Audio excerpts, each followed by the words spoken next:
Magluto naman po tayo ng kare-kare. Ang sahog nga po pala niyan, litid ng baka, tsaka po lempo. Nagisa na nga rin po pala ako dyan ng bawang at sinunod ko na rin po dyan yung sibuyas.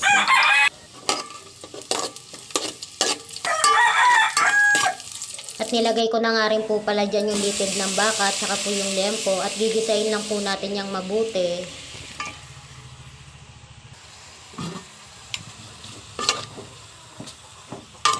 Halo-haluin lang po hanggang sa magisa ng maayos.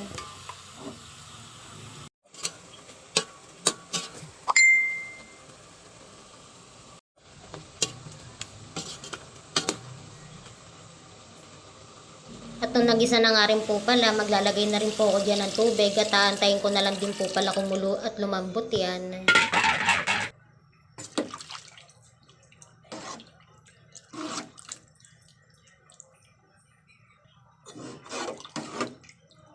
At nung kumulo na nga rin po pala, tinanggal ko na po dyan yung mga bula-bula kasi po dumi po yan.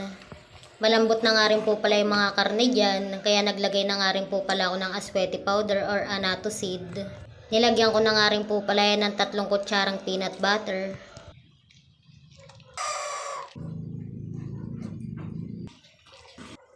At ayan na nga rin pala yung mga gulay na ilalagay ko. Wala nga rin po palang puso ng saging pero okay lang po yan.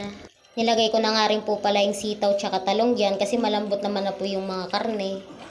At aantayin lang din po ulit natin yung kumulo at maglalagay na nga rin po pala ako dyan ng pampalasa. Maglalagay nga lang din po pala ako dyan ng magic sarap, betchin, pamintang pino, tsaka ng asin.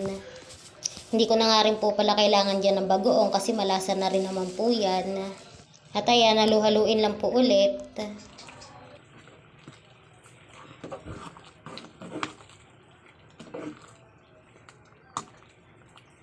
At nilagay ko na nga rin po pala dyan yung pechay. Saglit na nga lang din po pala at maluluto na po yan.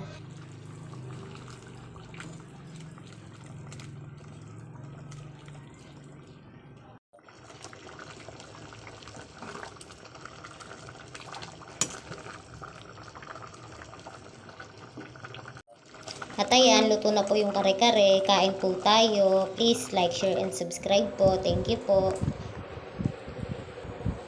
Kanal.